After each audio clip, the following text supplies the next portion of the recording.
तू अभी भी जीवित है? हाँ पिताश्री, भगवान विष्णु की कृपा से मैं बच गया। किंतु मैं आपसे ये पूछता हूँ कि आपके आज्ञा अनुसार मेरा वध हो जाता तो क्या आप मुझे पुनर्जीवित कर सकते थे? बंद कर अपना प्रलाप। गुरुदेव कहाँ है? कहाँ है गुरुदेव? मैं यहाँ हूँ दैत्येंद्र। ये मैं क्या देख रहा हूँ गुरुदेव? षंड और अमर के निर्जीव स्वर, आपका पहली बार झुका हुआ सिर, और ये जीवित दुष्ट प्रहलाद, ये मैं क्या देख रहा हूँ गुरुदेव? कहीं मैं स्वप्न तो नहीं देख रहा? नहीं वत्स हिरण्यकशिपु, ये सत्य है, अत्यंत कटु सत्य। मैंने कृत्या क्रिया द्वारा प्रहलाद का अंत करना चाहा था, परंतु राक्षसी कृत्या ने उल्टे मेरे दोनों पुत्रों षंड और अमर को मार डाला। किंतु ये दोनों तो जीवित हैं गुरुदेव, ये दोनों तो जीवित हैं। यही तो खेद और लज्जा का विषय है। मेरे दोनों पुत्रों का जीवन तुम्हारे विरोधी पुत्र प्रहलाद की दया का दान है। मेरी शक्ति तुम्हारे पुत्र की शक्ति के समक्ष हार गई। मैंने आज तक कभी हार नहीं मानी, किंतु आज मैं अपनी हार स्वीकार करता हूं। नहीं गुरुदेव, नहीं।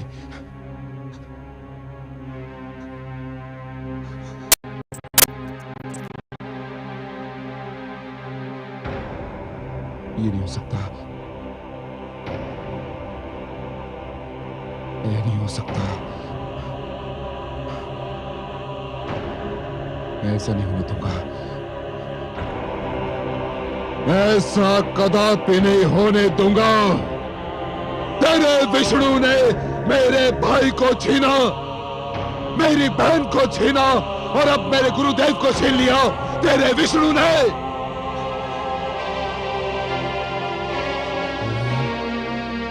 अब तक केवल इसलिए बचता रहा क्योंकि मैंने तेरे वध का कार्यभार दूसरों को सौंपा, क्योंकि मैं तेरे रक्त से अपने हाथ नहीं रंगना चाहता था, किंतु अब ये अशुभ कार्य मुझे स्वयं करना होगा। नहीं, स्वामी छोड़ दीजिए मेरे पुत्र को। हट जाइए। नहीं स्वामी, नहीं। हट जाइए। नहीं।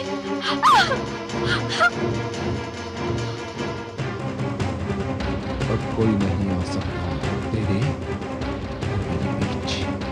अब ये संसार देखेगा कि एक पिता अपने पुत्र का वध कैसे करता है।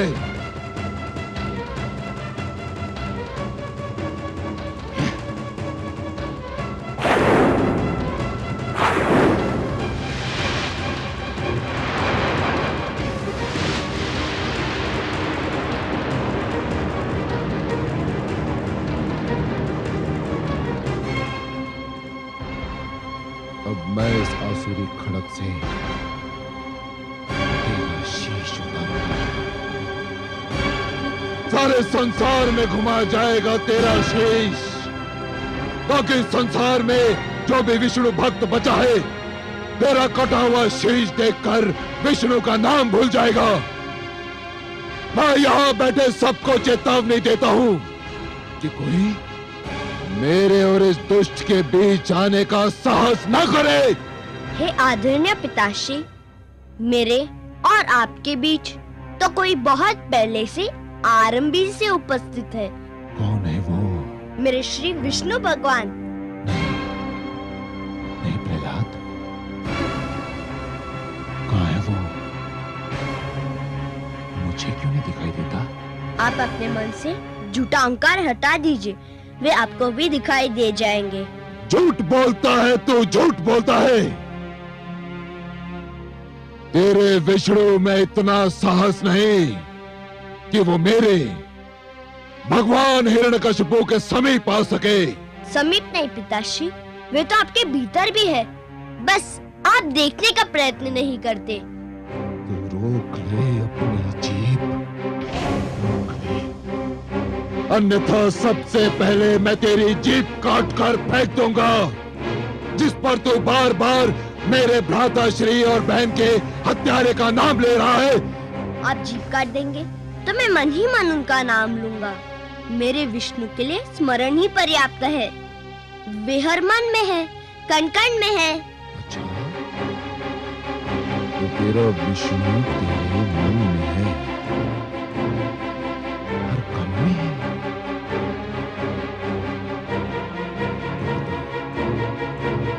तेरा विष्णु स्लोस्तंभ में है। हाँ पिताश्री, मेरा विष्णु इस लोह स्तंभ में भी है। सैनिकों, इस लोह स्तंभ को अग्नि से तपाओ, इसे अंगारे की भांति लाल बनाओ।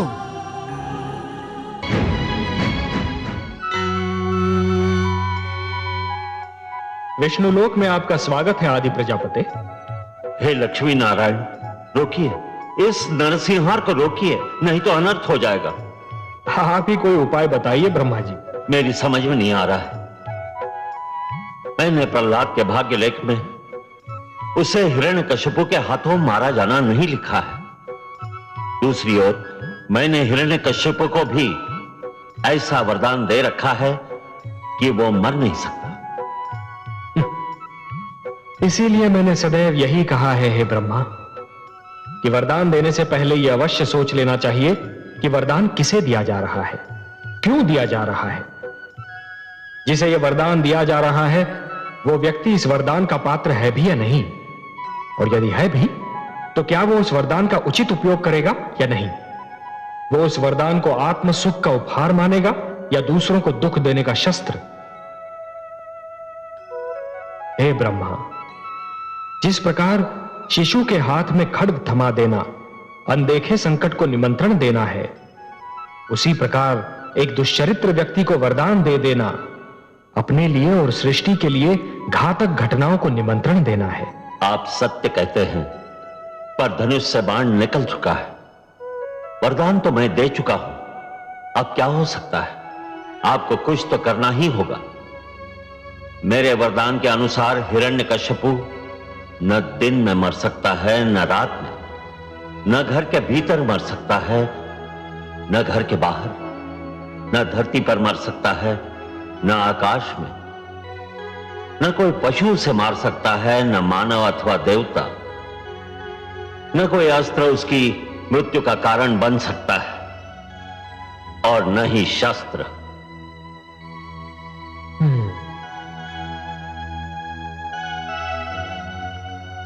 बहुत जटिल समस्या है ब्रह्मा जी। मुझे आपके वरदान का मान भी रखना है और पुत्र प्रहलाद की रक्षा भी करनी है। आप सत्य कह रहे हैं, मुझे कुछ तो करना ही होगा।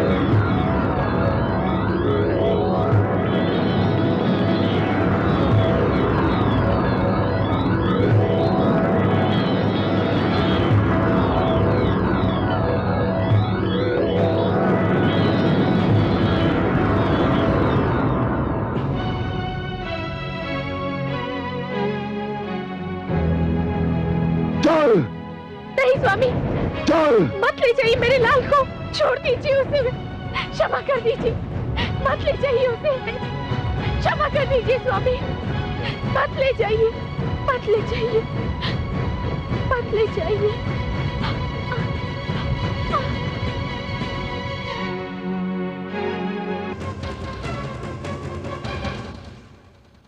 हाँ पुत्र, क्या कहा था तुमने?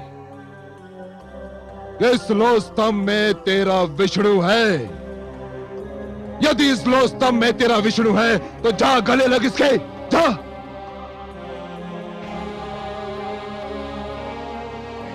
आगे बढ़ दुष्ट, अपने विष्णु का आलिंगन कर, जा। जो आज्ञा पिताश्री, आपका आशीर्वाद चाहिए। ओम नमो भगवते वासुदेवाय। ओम नमो, ओम नमो।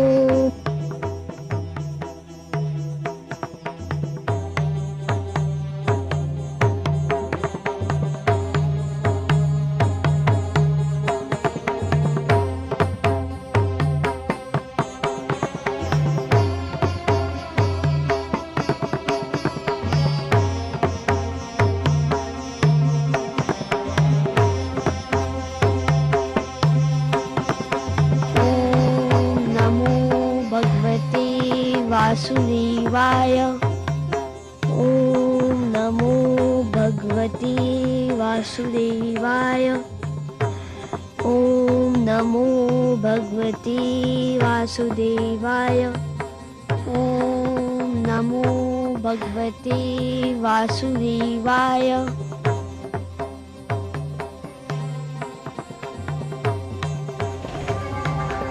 मैं अपने विष्णु के गले लग गया पिताश्री। धूर्त कपटी, अवश्य तेरे पास मायावी शक्तियां हैं जिसकी सहायता से तूने इस लो स्तंभ को ठंडा कर दिया। सैनिकों, बांध दो इसे इसी खंबे से। आज मैं इसके प्राण लेकर ही दम लूंगा। बांध दो इसे।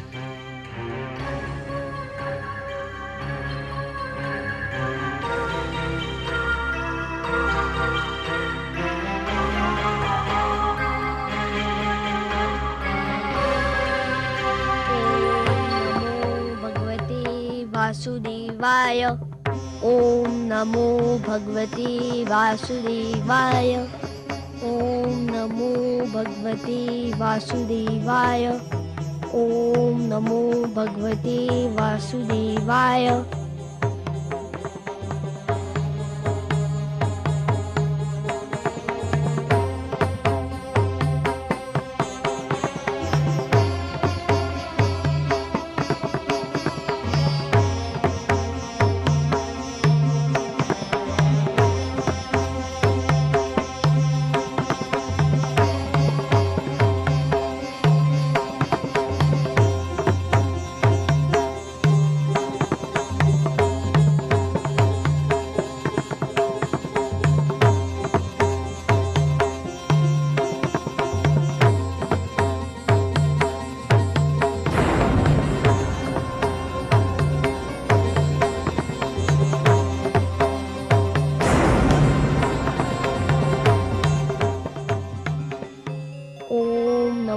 भगवते वासुदेवाय।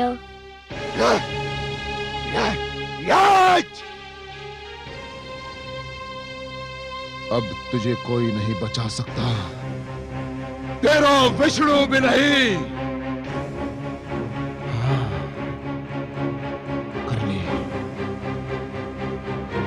कर ले अपने विष्णु का मन भर के स्मरण कर ले। यदि तेरे कथनानुसार इस स्तंभ में विष्णु है तो सकते कि वो बाहर निकलकर तुझे दर्शन दे और तेरे वध का दृश्य भी देखे।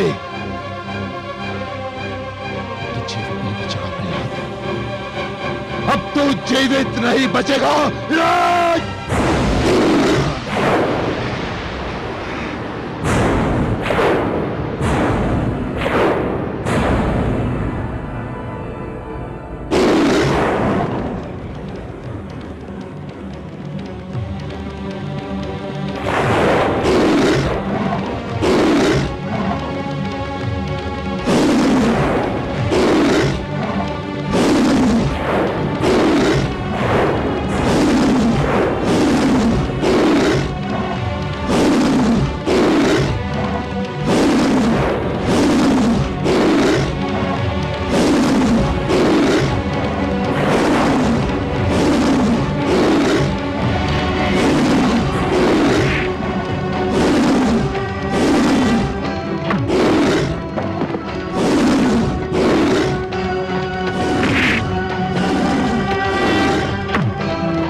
छोड़ दे मुझे, छोड़ दे। कौन है तू? मैं तेरी मृत्यु हूं धूर्त, तेरा काल। नहीं, ये नहीं हो सकता। मैं नहीं मर सकता। मैं भगवान हिरण्यकशिपु हूं। मैं नहीं मर सकता। क्यों नहीं मर सकता दुष्ट? क्या तूने किसी माता के गर्भ से जन्म नहीं लिया है? ब्रह्मा जी ने मुझे वरदान दिया है। क्या वरदान दिया है? कि ना मैं दिन में मर सकता हूं, न रात्रि में। तो देख दुष्ट, इस समय न दिन है ना रात्रि, ये संध्या काल की बेला है।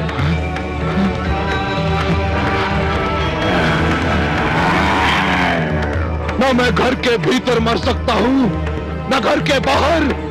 तू न घर के भीतर है न घर के बाहर, तू इस समय चौखट पर है।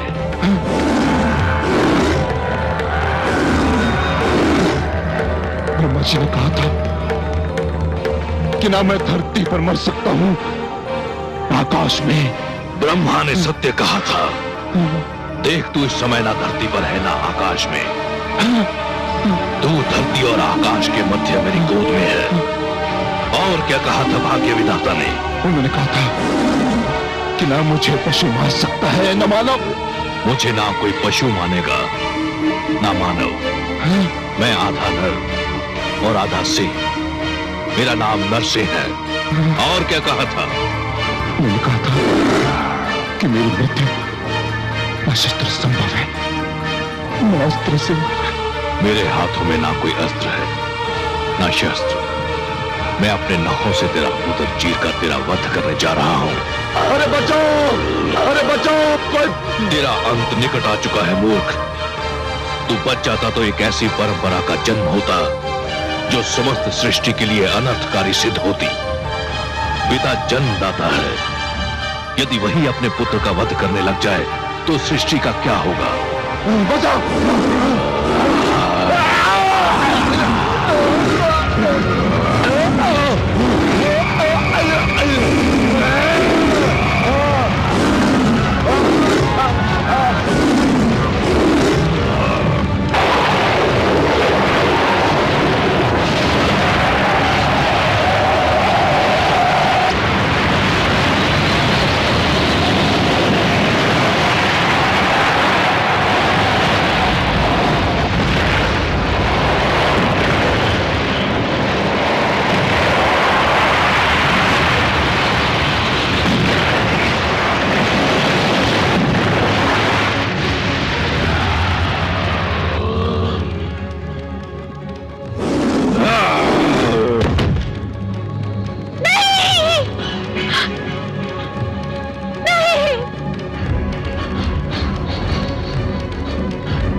पापी, महापापी, अधर्मी, तूने मेरे भक्तों, संतों, महात्माओं और सत्य के पथ के पथिकों का जीवन संकट में डाल दिया था।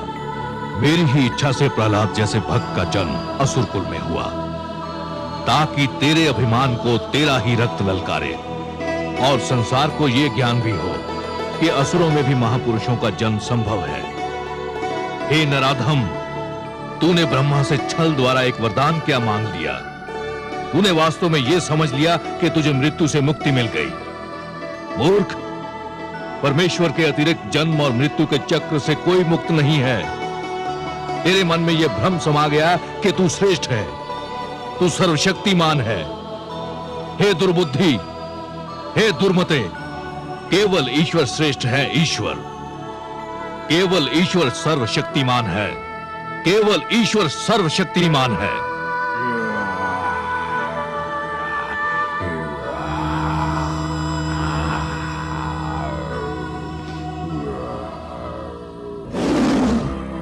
शांत हो जाइए हे विश्वेश्वर, शांत हो जाइए। नहीं, आज संसार को यह ज्ञात हो जाना चाहिए कि परमेश्वर की शक्ति को ललकारने वालों का क्या परिणाम होता है।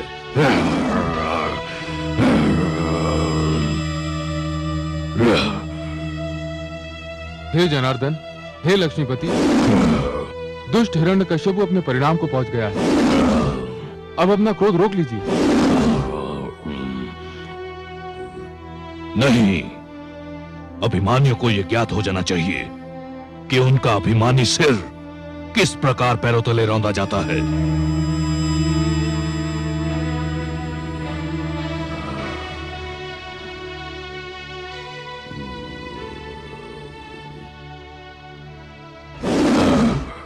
हे वासुदेव, आपने न्याय कर दिया है।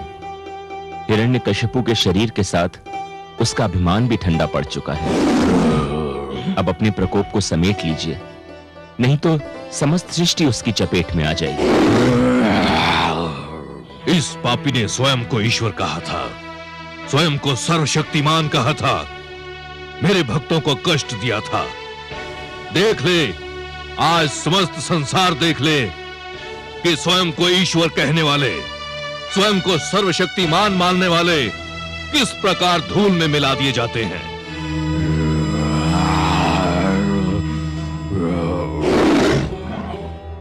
हे दया निधान, हे कृपा सागर, हे करुणा सिंधु, मैं जानती हूँ जब मानवता पे कोई संकट आता है, जब कोई आपके भक्तों को सताता है, तब आपके मन में क्रोध का ज्वार उमड़ता है।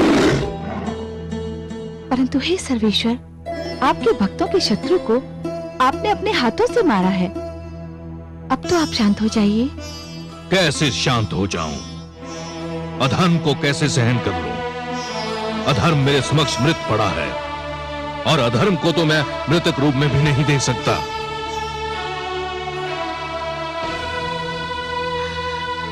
पुत्र,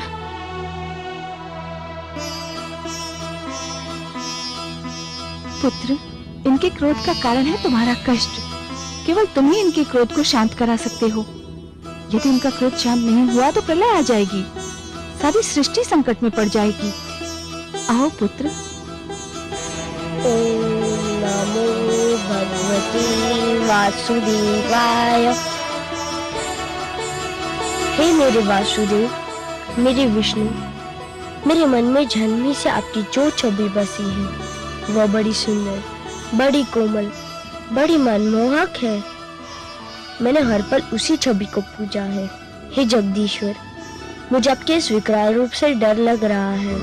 मैं जानता हूँ आपके क्रोध का कारण है मुझे दी जाने वाली यातनाएं, मुझे पहुंचाया जाने वाला कष्ट। उन यातनाओं और कष्ट का आपकी कृपा से अंत हो चुका है। हे वासुदेव, विश्वास कीजिए, मैंने आपसे अपने भाई आह्लाद और गुरुजन शंडर अमर के जीवन की भिक्षा अवश्य मांगी थी, परंतु पिताश्री के जीवन की भिक्षा कदापि नहीं मांगूंगा। वे आपके बैरी थे, आपने न्याय कर दिया। अब आप शांत हो जाइए और मुझे अपना वह मधुर रूप दिखा दीजिए जो मेरे मन में बसा हुआ है। हे वासुदेव, मेरी विनती सुन लीजिए, मेरी प्रार्थना स्वीकार कर लीजिए।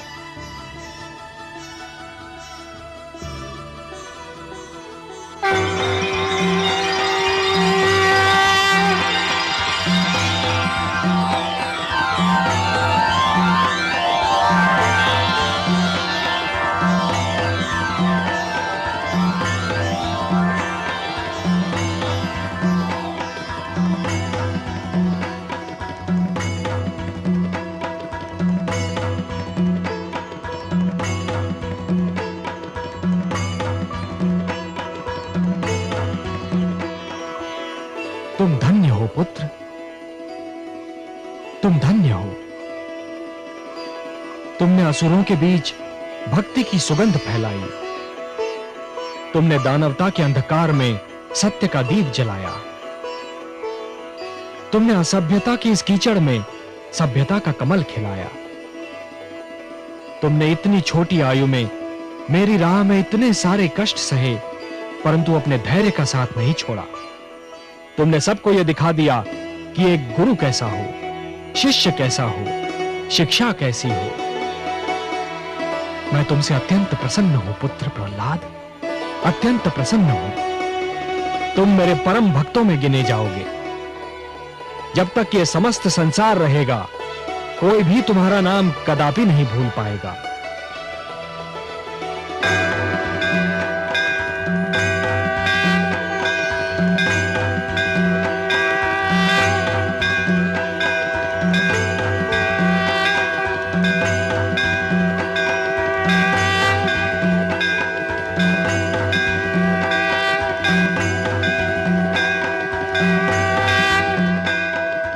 पद्मनाभ, हे वासुदेव, आपको कोटि कोटि प्रणाम। आपकी कृपा से पुनः एक बार सत्य की विजय हुई, पापी का अंत हुआ, पाप का नाश हुआ। मानवता की सबसे बड़े शत्रु हिरण्यकशिपु को आपके हाथों मोक्ष प्राप्त हुआ। महादेवी, मानव मेरी सबसे प्रिय रचना है। यह धरती तो मुझे स्वर्ग से भी अधिक सुंदर लगती है। इसलिए जब भी कोई पापी धरती की सुंदरता को नष्ट करने का प्रयास करता है, जब भी कोई नराधम मानव को या मानवता को रौंदने का प्रयास करता है, तो मैं नृसिंह बनकर उसका वक्ष स्थल फाड़ देता हूं। मैं वराह बनकर उसका उदर चीर देता हूं, या फिर मैं मत्स्य बनकर उन दुराचारियों को जल समाधि दे देता हूं। आपकी इस कृपा के लिए मानव और धरती के साथ साथ मैं भी आपकी आभारी हूं कमल नयन। जिस प्रकार आपने पुत्र प्रहलाद की रक्षा की, सारे संसार की माताओं की ओर से मैं आपको धन्यवाद देती हूँ। महादेवी, जिस प्रकार संतान को दूध पिलाने के लिए किसी माता को धन्यवाद नहीं दिया जाता, जिस प्रकार परिवार का पालन पोषण करने के लिए पिता को धन्यवाद नहीं दिया जाता, और जिस प्रकार फल देने के लिए वृक्ष को धन्यवाद नहीं दिया जाता, उसी प्रकार अपने भक्तों की रक्षा करने के लिए मेरा भी धन्यवाद देने की कोई आवश्यकता नहीं है महादेवी। मैं तो पिता हूं, सर्वेश्वर हूं, और यह समस्त विश्व मेरा परिवार है। भक्त प्रहलाद तो मेरा एक महान भक्त है महादेवी, और अपने भक्तों से मैं इतना अधिक प्रेम करता हूं कि कदाचित स्वयं अपने आप से नहीं करता। सत्य है कमल नयन, इसीलिए तो हिरण्यकशिपु पर आपके क्रोध का स्मरण करके मुझे अभी भी रोमांच हो रहा है। महादेवी, एक पापी, एक अत्याचारी कभी भी मेरी दया का पात्र नहीं हो सकता। हिरण्यकशिपु के पापों का घड़ा मेरे भक्तों से रक्त से भर रहा था। कोई भी दिन ऐसा नहीं था जिस दिन उसने मेरे भक्तों की हत्या न की हो। जिस क्रूरता से उसने विष्णु नाम के बालक की हत्या कर दी, उसी क्रूरता से मैंने भी उसका वध कर दिया। आपको उस पापी के लिए कैसा भयानक रूप धारण करना पड़ा था? महादेवी, अपने भक्तों की रक्षा करने के लिए मैं कोई भी रूप धारण कर सकता हूं। जैसे आज नृसिंह अवतार धारण करके मैंने उस पापी हिरण्यकशिपु का वध कर दिया, जो स्वयं अपने ही पुत्र का वध करना चाहता था, केवल अपने पाखंड की रक्षा करने के लिए। अपने स्वार्थ, अपनी महत्वाकांक्षा के सामने वो ना तो राजधर्म को निभा पाया, न एक पति के धर्म को, और ना ही पिता के धर्म को। मैंने उसके वंश में प्रहलाद जैसे बालक को जन्म दिया। प्रहलाद, जिसका मुखमंडल देखकर स्वयं अत्याचार को भी दया आ जाए। परंतु हिरण्यकशिपु को दया नहीं आई महादेवी। महादेवी, यह धरती मैंने ऐसे अत्याचारियों के लिए नहीं बनाई। यह धरती मैंने ऐसे हत्यारों के लिए नहीं बनाई। इस धरती की सुंदरता धमाके से उजाड़ने के लिए मैंने नहीं बनाई महादेवी। इसलिए आज मैं यह पुनः घोषणा करता हूं, परित्राणाय साधूनाम विनाशाय च दुष्कृताम धर्म संस्थापनार्थाय संभवामि युगे युगे। जब जब धर्म पर संकट आएगा महादेवी, और ये दुष्ट जन महात्माओं को कष्ट पहुंचाएंगे, तब तब धर्म की रक्षा करने में आऊंगा, धरती और मानवता की रक्षा करने में आऊंगा और हर युग में आता रहूंगा।